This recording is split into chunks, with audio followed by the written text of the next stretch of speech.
The great meeting hall of Proxima Station buzzed with the voices of hundreds of alien species. Representatives from across the galaxy had gathered for the monthly Galactic Council session. The air recyclers worked overtime to handle the different breathing requirements of so many different life forms. Commander Lee Hyun-woo sat quietly in the human section. His dark blue uniform was simple compared to the fancy robes and armor worn by other delegates. Next to him, Ambassador Yoon Ji-na reviewed her notes one more time. They both knew today would be different from other council meetings. At the center of the Great Hall, the Velthari delegation commanded attention. Their ships were the largest in the station's docks. Their armor gleamed with precious metals. Prince Nexustal stood nearly 3 meters tall, his forearms crossed as he looked down at the smaller species around him. The Velthari had ruled their corner of the galaxy for 10,000 years. They were used to getting what they wanted. The council session began like always. Trade disputes were settled. Border agreements were signed. Then Prince Nexustal stood up to speak. The hall fell silent. Fellow beings of the galaxy, his voice boomed through the translation systems. The Velthari Empire announces our expansion into new territories. The Outer Rim worlds have remained primitive for too long. We will bring order and civilization to these backward regions. Murmurs rippled through the hall. The Outer Rim was home to many species, including humans. Commander Lee Hyun-woo kept his face calm, but his hands tightened on his chair arms. An old Catamaran delegate stood up slowly. His species was known for their wisdom and long memories. Prince Nexustal, we must advise caution. There are regions in the Outer Rim that should be approached carefully. The prince laughed, a harsh sound that made several smaller species flinch. What could possibly threaten the might of the Velthari Empire? Our fleets are the strongest in the galaxy.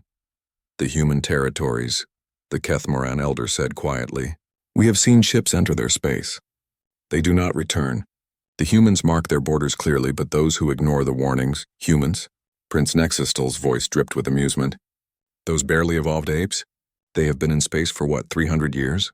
We were building star destroyers when their world was still covered in ice. More delegates began to speak up. A Zephyrian trade captain mentioned cargo ships that had vanished near human space. A botanical collective representative spoke of colony ships that had sent distress signals from human territory, then went silent forever.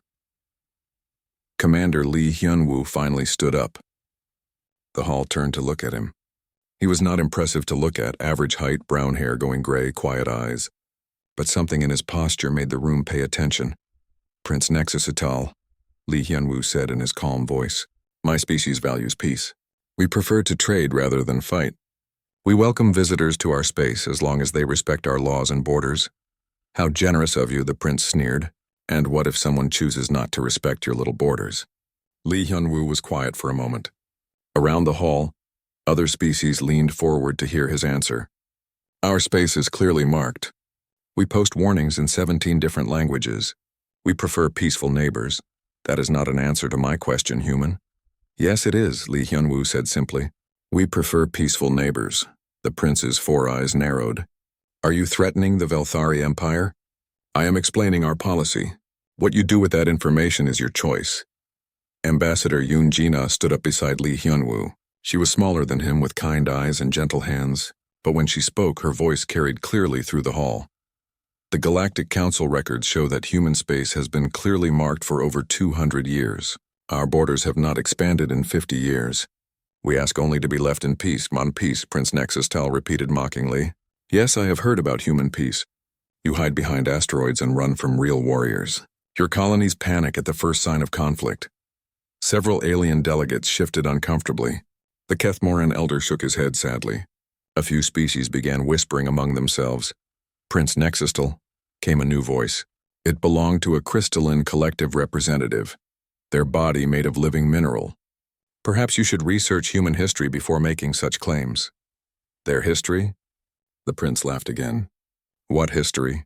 A few wars on their mudball planet? Some minor conflicts with pirates and raiders? The Velthari Empire has conquered star systems while humans were still learning to make fire. The crystalline delegate's body flashed different colors, a sign of distress in their species. I have traded near human territories for decades. There are things there. Stories that even hardened spacers whisper about. Stories.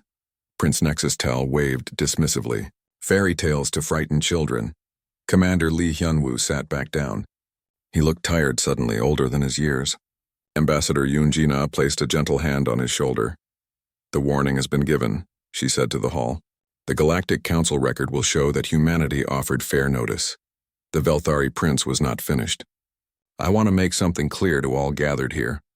The Velthari Empire recognizes no special status for human space. If we choose to expand in that direction, we will do so.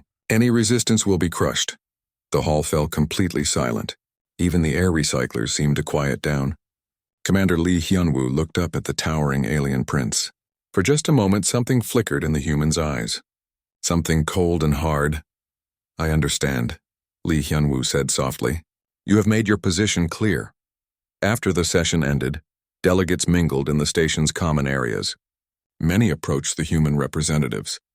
The Kethmoran elder spoke with Ambassador Yoon Jina for a long time, his ancient eyes sad. "You tried to warn them," he said finally. "Yes," she replied. "We did. They will not listen. The Velthari have never been defeated. They cannot imagine it." Commander Lee Hyunwoo joined them. He had been speaking quietly into a communication device. "The message has been sent home. Our people are being informed of the Velthari position." "And what will your people do?" asked the elder. Lee Hyunwoo was quiet for a moment. He looked out through the station's viewing port at the stars beyond. Somewhere out there was Earth, and all the human colonies scattered across dozens of systems. "They will prepare," he said simply. The Velthari delegation was already boarding their ships. Prince Nexustal's flagship was a massive thing, bristling with weapons and armor. As it pulled away from Proxima Station, its engines lit the space around it with brilliant fire. Other alien species watched it go with worried expressions. The humans watched too, but their faces showed something different. Not fear, not anger, just a quiet, patient attention, like hunters watching prey that did not yet know it was being hunted. In the days that followed, ships began moving throughout human space. Supply convoys changed their routes. Patrol schedules were adjusted. Colony defense systems ran quiet tests. The changes were small, barely noticeable, but they were everywhere. 3 weeks after the council meeting, Captain Oh Min-seok stood on the bridge of his patrol ship watching the edge of human space. The Inchan's Pride was not a large vessel, but it was fast and well-armed for its size. Oh Min-seok had been patrolling these borders for 8 years. He knew every asteroid, every gas cloud, every hiding spot in this sector.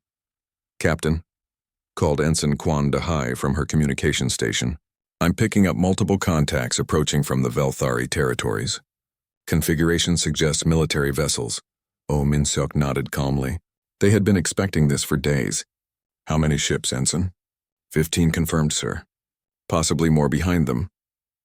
On the bridge, the crew went about their duties with quiet efficiency. Dr. Shin Yoon-ji, their xenobiologist and first contact specialist, took her position at the diplomatic console. Sergeant Bae-jun-ho checked his weapon systems one more time. "Open a channel," Oh Min-seok ordered. The main screen flickered to life, showing the alien bridge of the lead Velthari vessel. Commander Vexthar appeared, his forearms spread wide in what his species considered a show of dominance. Behind him, other Velthari officers prepared weapons and tactical displays. "Attention, human vessel," Vexthar's voice came through the translators. "You are in territory claimed by the Velthari Empire. Withdraw immediately or be destroyed." Captain Oh Min-seok kept his voice level and professional. "Commander Vexthar, you are currently in human territorial space. This region has been clearly marked as human territory for over 200 years. I can provide you with star charts and escort you back to the border." Vexthar laughed, the same harsh sound they had heard from Prince Nexustal at the council meeting. "Human territory? This space belongs to the strong, not the weak. Your pathetic species has no claim here." Dr. Shin Yoon-ji stepped forward. She had studied Velthari culture for years, hoping that understanding might prevent conflict. "Commander, surely we can find a peaceful solution. Both our species could benefit from trade and cooperation. The only thing humans are good for is serving their betters," Vexthar replied coldly. "Now move aside or face the consequences." Oh Min-seok tried one more time. "Commander, I am offering safe escort to the border. This does not have to become a conflict." "You are right," Vexthar said with a cruel smile. "It does not have to be a conflict. It will be a massacre." The Veltari ships opened fire without warning. The Incheon's pride was ready. Captain Oh Min-seok had fought pirates and raiders for years. His ship rolled away from the first barrage, its shields absorbing what they could not dodge. But 15 ships against one were terrible odds. Return fire, Oh Min-seok ordered calmly. Target their lead ship. Sergeant Bae Jun-ho's weapons found their mark. The human ship might be smaller, but its guns hit harder than the Velthari expected. Their lead vessel staggered under the impact, armor plates buckling. Impossible, Vexthar snarled. How can such a primitive ship penetrate our defenses? The answer came in the form of more human weapons fire. The Incheon's pride fought like a cornered animal, striking fast and hard before dancing away from return fire. But there were too many enemies. Then the long-range sensors picked up something else. A human cargo vessel, the New Soul, was approaching from the inner system. It carried families, colonists heading to a new world to start fresh lives. Children, parents, grandparents, all packed into the slow-moving transport. The civilian ship, Dr. Shin Yoonji called out, as alarms began sounding. They're heading straight for the battle zone. Captain Oh Min-seok tried to reach the cargo ship. New Soul, this is Captain Oh Min-seok of the Incheon's Pride. Change course immediately. We have hostile forces in the area. The cargo ship's captain replied quickly. Understood, Pride. We're trying to turn around, but our engines are not fast. We need time. Time they did not have. The Velthari commander had seen the civilian vessel too. His 4 eyes lit up with cruel pleasure. A cargo ship, Vexthar announced to his fleet. Full of human civilians, no doubt. Destroy it. Let the humans see what happens to those who defy the Velthari Empire. No, Dr. Shin Yoonji shouted into her microphone. Commander, that ship carries families, children. They are not soldiers. Please, I beg you to show mercy. Vexthar's response was to order 5 of his ships to break off and pursue the New Soul. Captain Oh Min-seok made his decision. The Incheon's Pride could not fight 15 ships and protect the cargo vessel, but maybe it could save those families even if it meant sacrificing itself. All power to engines, he ordered. Intercept course with the civilian ship. Bae, prepare everything we have. The patrol ship raced toward the New Soul, placing itself between the cargo vessel and the approaching Velthari ships. The human ship's weapons fired continuously, trying to drive back the attackers. For a moment, it looked like it might work. The Incheon's Pride was faster and more maneuverable than the enemy expected. It managed to damage 2 of the pursuing ships and force them to slow down. But the other 3 Velthari vessels got through. The New Soul died quickly. The cargo ship had no weapons, no military-grade shields. The Velthari weapons tore through its hull like paper. Emergency pods began launching, but there were not enough of them for everyone aboard. Dr. Shin Yoonji watched the destruction with tears streaming down her face. These were her people, families who had trusted in humanity's protection, children who would never see their new home. Captain Oh Min-seok's voice was cold as winter when he spoke into his communicator. This is Captain Oh Min-seok to all human vessels in this sector. The Velthari have opened fire on civilian targets. They have murdered families. Hundreds of innocent people are dead. The remaining Velthari ships closed in on the damaged Incheon's Pride. Vexthar's face filled the screen again, grinning with satisfaction. You see, human? This is what resistance brings you. Now surrender, and perhaps we will kill you quickly. Oh Min-seok looked around his bridge. His crew was bloodied but unbroken. Ensign Kwon Da-hai was still at her post, tears on her face but her hands steady on the controls. Sergeant Bae Jun-ho checked his weapons one more time. Dr. Shin Yoonji wiped her eyes and returned to her station.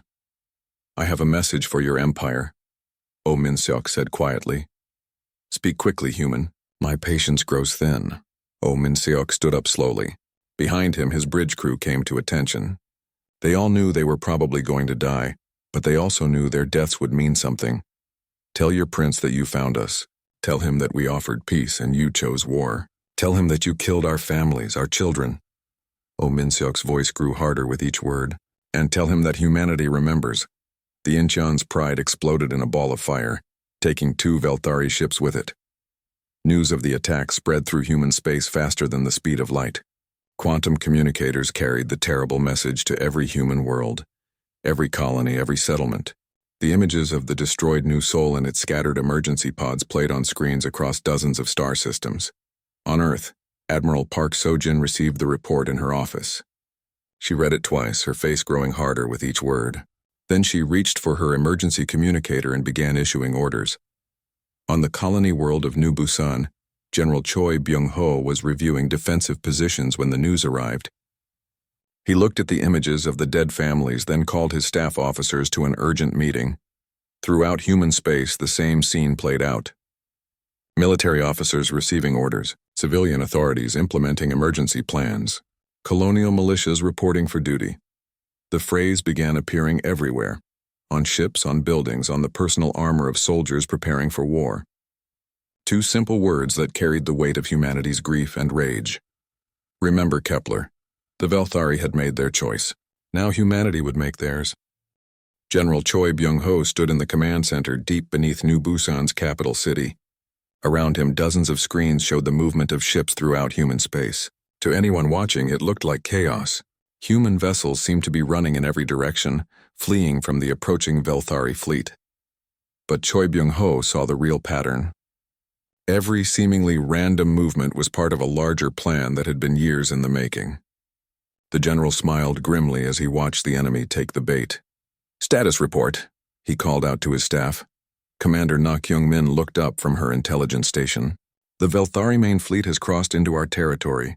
They're advancing on 3 fronts, just as we predicted. Their scouts report widespread panic and evacuation." "Excellent. And our special assets?" "All in position, sir.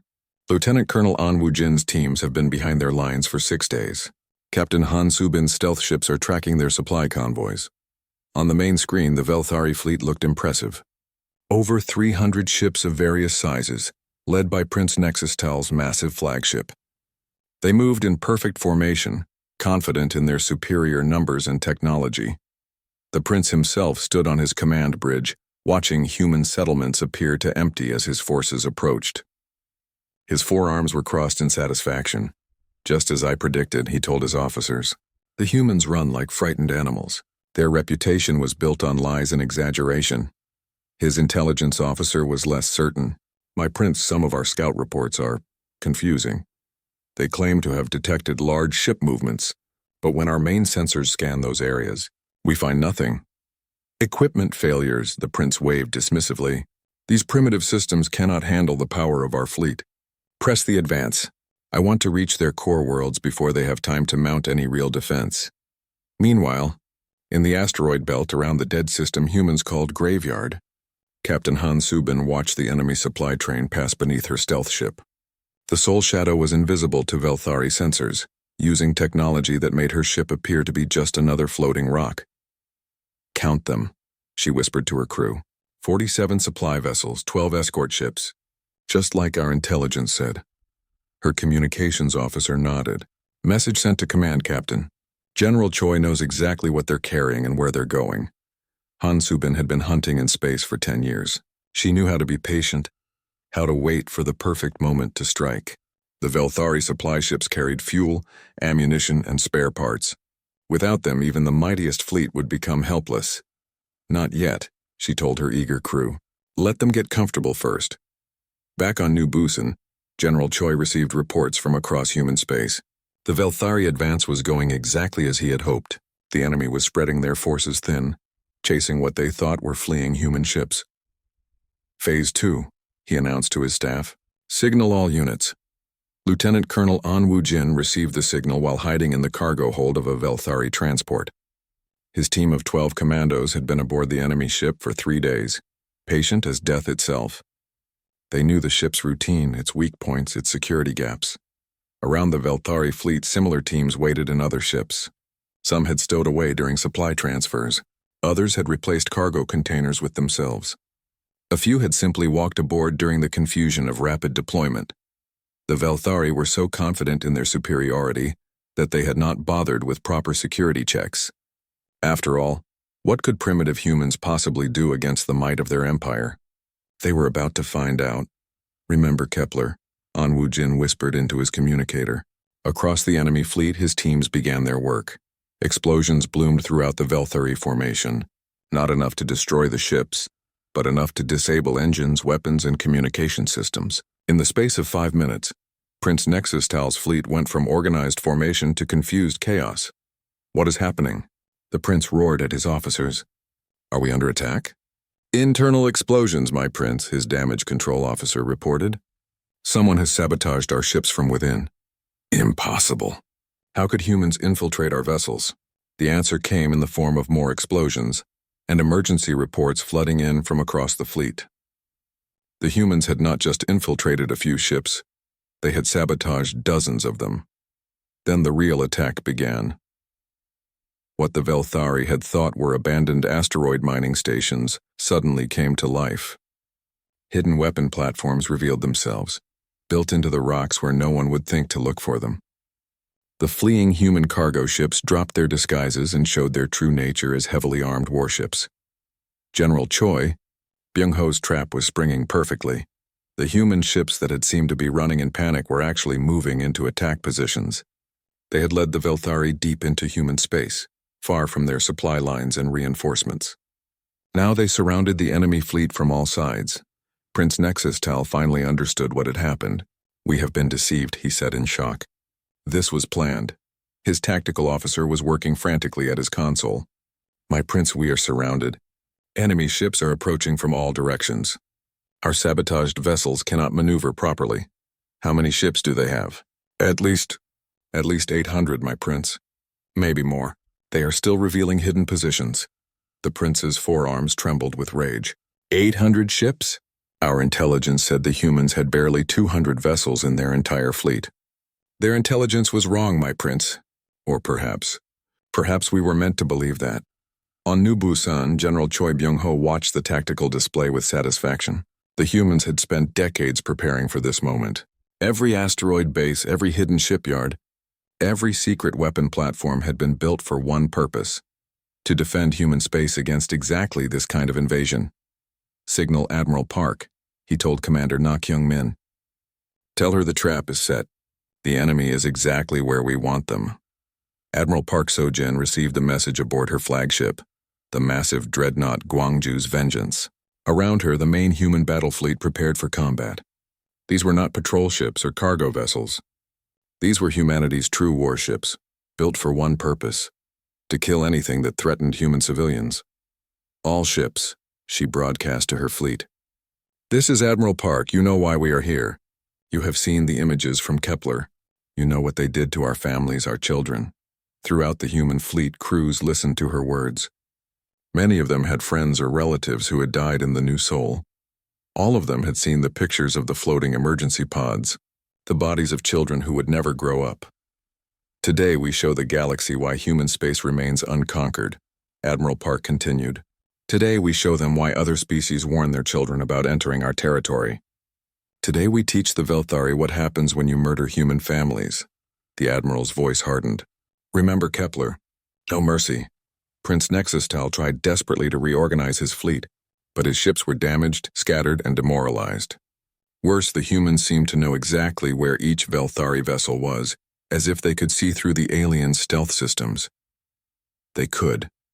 Human technology had been advancing rapidly during their centuries in space, driven by the constant need to defend scattered colonies against pirates, raiders, and hostile aliens.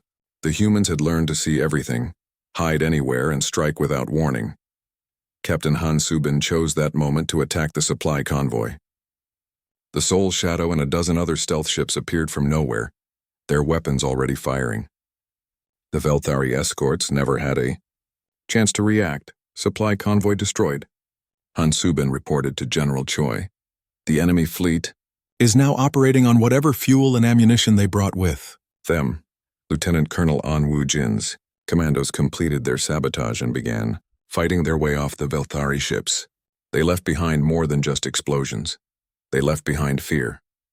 The mighty Velthari warriors were learning that humans could appear anywhere, strike without warning, and disappear like ghosts. The trap was complete. The Velthari fleet was surrounded, damaged, cut off from supplies, and facing an enemy that outnumbered them nearly 3-1. Prince Nexus-Tal stared at the tactical display in growing horror. The humans had not just defeated his advanced scouts, they had played him like a foolish child, leading him exactly where they wanted him. My prince, his communication officer called out. We are receiving a transmission from the human fleet. Put it on screen. Admiral Park So-jin appeared on the Velthari bridge. She was smaller than the prince, gray-haired and quiet-looking, but her eyes held the cold fire of someone who had seen too much death. "Prince Nexus Atal," she said calmly. "I am Admiral Park So-jin of the Human Defense Fleet. You are surrounded and outnumbered. Surrender now and your crews will be treated according to galactic law." The prince's pride flared. "Never! The Velthari Empire does not surrender to primitives." Admiral Park's expression did not change. "Very well. You chose this path when you murdered our civilians. Now you will face the consequences." The screen went dark. Around the trapped Velthari fleet, human ships began closing in for the kill. Admiral Park So-jin stood on the bridge of her flagship as the human fleet moved into attack formation. The Gwangju's vengeance was the pride of the human fleet, a massive dreadnought that had been built in secret over the past 20 years. Its weapons could crack planets and its armor could withstand the fires of stars. "All ships report ready, Admiral," her communications officer announced. Park So-jin looked at the tactical display showing the trapped Velthari fleet. 300 enemy ships clustered together, damaged and demoralized. Around them, 800 human vessels moved like hunting wolves.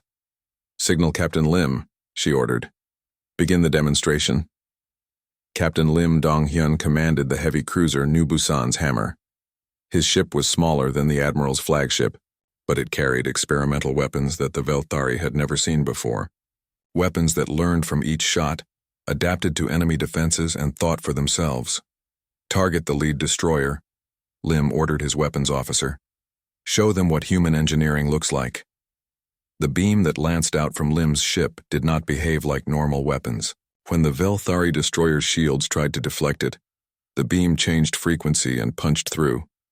When the ship's armor tried to absorb the energy, the weapon adapted and burned through the metal like it was paper. The Velthari ship died in seconds. Prince Nexus Tal watched in horror as his supposedly invincible vessel was destroyed by a single shot. "How is this possible? Our shield should have stopped any primitive human weapon." His science officer was frantically checking his instruments. "My prince, that was not a normal energy beam. It learned. It adapted to our defenses in real time." "Impossible." "My prince, I am detecting similar weapons on most of their ships. Their technology is far more advanced than our intelligence reported." The human fleet opened fire in earnest. What followed was not a battle. It was a slaughter. The Velthari had come expecting to fight primitive humans with crude weapons. Instead, they faced technology that was decades ahead of their own. Human ships moved like living things, their hulls shifting and adapting to incoming fire. Their weapons struck with impossible precision, finding weak points that should have been hidden. Their tactics changed constantly, as if their computers could predict what the Velthari would do before they did it. Major Yu Haijin led the boarding parties that attacked the crippled Velthari ships. His Marines wore armor that made them nearly invisible and weapons that could punch through any defense. They moved through enemy ships like death itself. "Clear the command deck," Yu ordered his team as they fought their way through a Velthari cruiser. "We need their computers intact." The Velthari warriors were brave, but they had never fought humans in close combat. The aliens were larger and stronger, but the humans were faster, smarter, and completely without fear. Worse, they fought with a cold fury that terrified their enemies. "Remember, Kepler," the human Marines whispered as they advanced through the corridors. They had all seen the recordings of the destroyed civilian ship. They knew exactly what kind of enemy they were fighting. Flight leader Zhang Miyang commanded a squadron of human fighter craft that danced through the battle like deadly birds. Her pilots flew their ships in ways that should have been impossible, pulling maneuvers that would have killed normal pilots. "Dragon Squadron, this is Dragon Leader," she called to her pilots. "Show them why they call us the Mad Pilots of the Rim." The human fighters moved in perfect coordination, striking at enemy ships with surgical precision. They seemed to know where each Velthari vessel would move before it happened. Several times, alien gunners found their weapons firing at empty space while human fighters appeared behind them. Prince Nexus Atal tried desperately to rally his fleet. "All ships, concentrate fire on their flagship. If we can destroy their command ship, perhaps we can break their formation." Dozens of Velthari vessels turned their weapons toward Admiral Park's dreadnought. Energy beams, missiles, and plasma cannons all struck the Gwangju's vengeance at once. The human ship absorbed the punishment without slowing down. Impossible, the prince whispered. No ship can withstand that much firepower. But the human dreadnought could. Its armor was not just metal. It was living technology that repaired itself faster than the Velthari could damage it. Its shields did not just block energy. They absorbed it and fed it back to the ship's weapons. Return fire, Admiral Park ordered calmly. The Guangzhou's Vengeance spoke with the voice of thunder. Its main guns fired once and 3 Velthari heavy cruisers simply vanished. Not destroyed, vaporized so completely that no debris remained. The remaining Velthari ships began trying to flee. But there was nowhere to run. Human vessels surrounded them on all sides, their weapons reaching out to destroy anything that moved. Captain Han Su-bin's stealth ships hunted the fleeing vessels like wolves chasing deer. Her sole shadow appeared, behind a Velthari destroyer, fired once and disappeared before the enemy could even turn around. Another one down, she reported to Admiral Park. They cannot hide from us, Admiral. Our sensors can track them through any stealth system they have. Lieutenant Colonel An Wu-jin's commandos had taken control of several enemy ships from within. Now those vessels turned their weapons on their own fleet, adding to the chaos and confusion. This is An Wu-jin to all human forces, the commando leader broadcast. We have captured the enemy command frequencies. They cannot coordinate their movements. The Velthari fleet was falling apart. Ships tried to retreat in different directions only to run into human forces waiting for them. Some attempted to surrender, but their communications were jammed.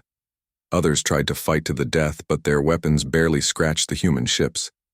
Prince Nexustal watched his mighty fleet being destroyed piece by piece. In less than 2 hours, he had lost over half his ships. The humans fought with a precision and ruthlessness that chilled his blood.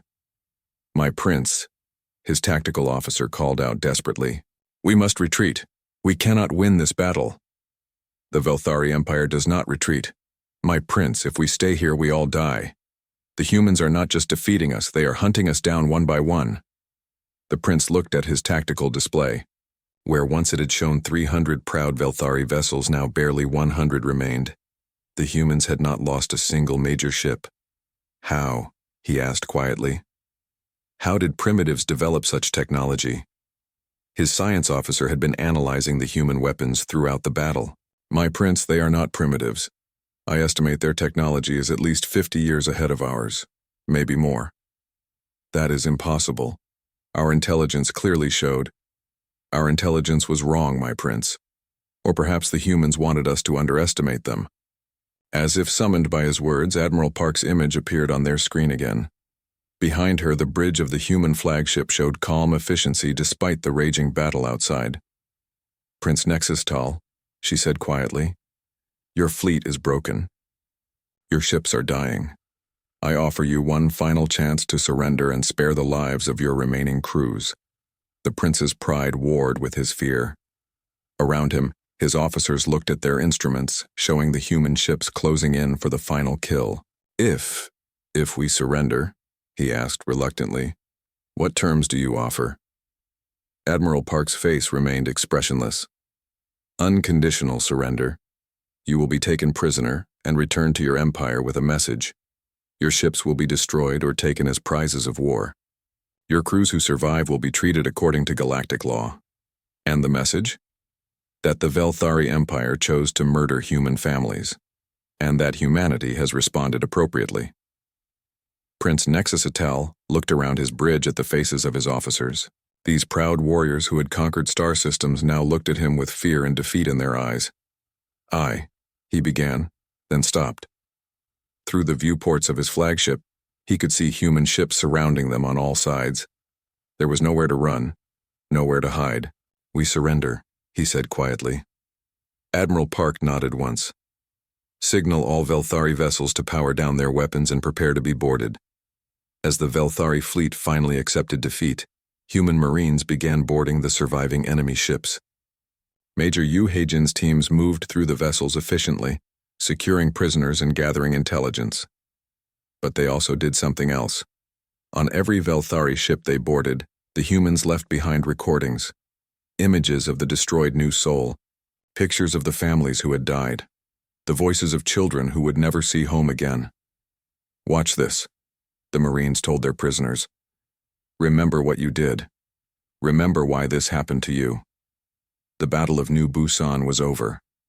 The mighty Velthari fleet that had entered human space with such confidence was destroyed.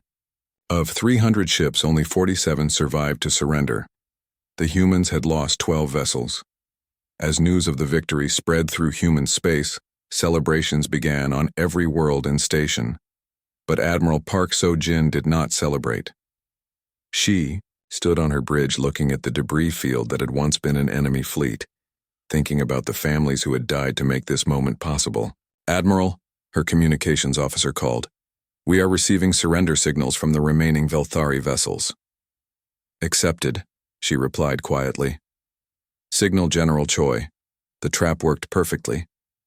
But even as she spoke, Park knew this was not the end.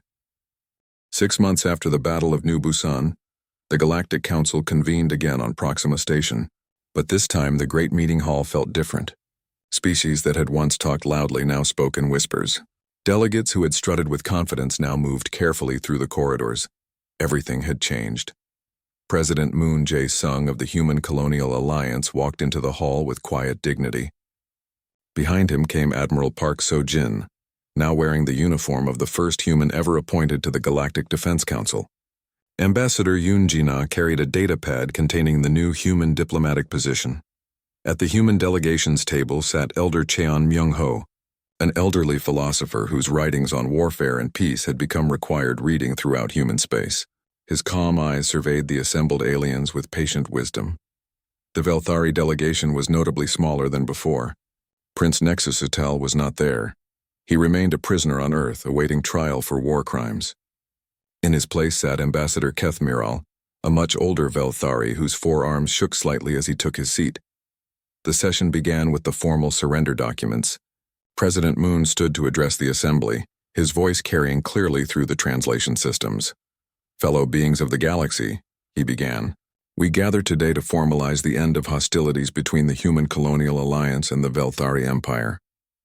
Murmurs rippled through the hall. Every species present had heard reports of the battle, but the full details had been kept secret until now. President Moon continued.